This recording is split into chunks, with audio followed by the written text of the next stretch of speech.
बेटियां जिन्हें हम जिंदगी की हर खुशी देना चाहते हैं, मगर अपने हिसाब से, अपने टाइम फ्रेम के हिसाब से, जिन्हें हम आसमां दिखाते हैं मगर उतना ही जितना हमारी नजर के सामने हो, जिन्हें हम पूरी आजादी देते हैं मगर इसकी बाउंड्रीज हैं ये भी बताते हैं, जिन्हें हम कहते हैं कि जा बेटा जी ले अपनी जिंदगी, पर साथ ही कहते हैं उसकी सहेली को देखकर कि अच्छे घर की लड़कियां ये नहीं करती। लगाकर के सारी ही पाबंदियां उड़ने को कहते हो उनसे यहाँ, विरासत में जिनको मिली बेड़ियां उनको कहते हो तुम सब यहाँ बेटियां।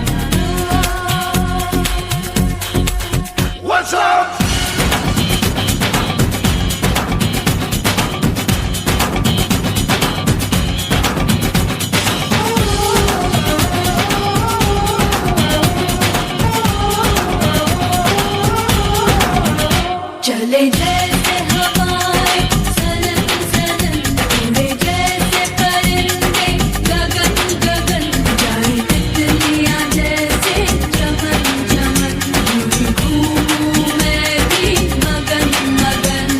हे हे हे हे हे हे वो, हे हे वो। एक वक्त था जब यही कह के समाज औरतों को पढ़ाई के लायक नहीं समझता था। आज भी ज्यादातर लोग यही समझते हैं। और बाय द वे, आप किस बराबरी की बात कर रहे हैं सर? आपको क्या लगता है कि कुछ औरतों ने लिख पढ़ क्या लिया, उनकी और मर्दों की जिंदगी एक बराबर है? क्या जानते क्या है आप एक औरत होने के बारे में? हर कदम पे ऐसे सवाल पड़ते हैं जो एक आदमी कभी सोच भी नहीं सकता। पल्लू ज्यादा नीचे तो नहीं आ गया? लोग कैरेक्टर पे सवाल करेंगे। ज्यादा हंस तो नहीं रही? लोग गलत मतलब निकालेंगे। ऑफिस में काम कम तो नहीं कर रही? लोग औरतों की बस की बात नहीं है ये कह के प्रमोशन रुकवा देंगे। काम से घर जाके सबके लिए खाना बनाना पड़ेगा, क्योंकि भले घर में काम दोनों करें, खाना तो सिर्फ औरत ही बनाएगी। आदमी रात भर काम करे तो घर वाले कहते हैं हाय कितना काम करना पड़ता है बेचारे को। औरत रात भर काम करे, ऐसा कौन सा काम आ गया जो रात भर करना पड़ता है? इसके अलावा हमें रोज ऐसी चीजों के बारे में सोचना पड़ता है जो सिर्फ और सिर्फ एक औरत ही समझ सकती है। ब्रा का स्ट्रैप तो नहीं दिख रहा, वो जो सबसे घूर रहा है कुछ उल्टा सीधा तो नहीं करेगा? सर, भीड़ में कोई भी मर्द हमें जब चाहे जहां चाहे छू सकता है, क्योंकि जब औरत पब्लिक प्लेस में होती है तो वो पब्लिक प्रॉपर्टी बन जाती है। बसेस में औरतों की सीट्स रिजर्व है, इससे मर्दों को तकलीफ है। कहते हैं बराबरी भी चाहिए और रिजर्वेशन भी। अरे जब हर महीने आपके बदन से पानी की तरह खून बहेगा, सर फटेगा और पैर फूल जाएंगे ना, तब हम औरत मर्द की बराबरी की बात करेंगे। इसलिए कृपा करके औरतों को क्या करना चाहिए और क्या नहीं, इस पे अपनी एनर्जी बर्बाद न करके औरतें क्या चाहती है उन्हें वो करने का मौका तो मिलता रहे, इसके बारे में हमें सोचना चाहिए। बराबरी तो बहुत दूर की बात है सर, फिलहाल हिस्सेदारी मिल जाए ना, वो ही बहुत है।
बचाओ बेटी पढ़ाओ का नारा देने की नौबत एक सोसाइटी में क्यों आई है, ये सवाल अपने आप से नहीं पूछेंगे आप? हमारे पेरेंट्स कर्जा उठाते तो बेटों की पढ़ाई के लिए और बेटियों की विदाई के लिए। हमारी सोसाइटी में आज्ञाकारी सबसे बड़ा टाइटल है जो एक औरत को मिलता है, बहू हो या बेटी, क्योंकि उसे सिर्फ और सिर्फ एक आदमी का कहना मानना होता है। एक लड़की अपनी जिंदगी में क्या करना चाहती है, कैसे जीना चाहती है, उसके लिए उसे किसी आदमी की परमिशन लेने की जरूरत नहीं होनी चाहिए। उस दिन जेंडर इक्वालिटी होगी। मेरी पहचान मैं हूँ।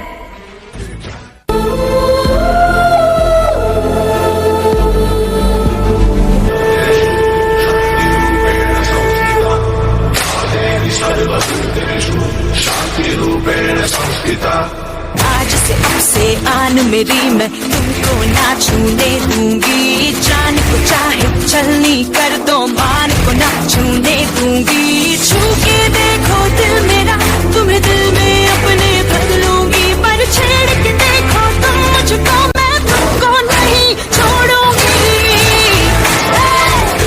मैं तुमको नहीं छोड़ूंगी, तुमको नहीं छोड़ूंगी।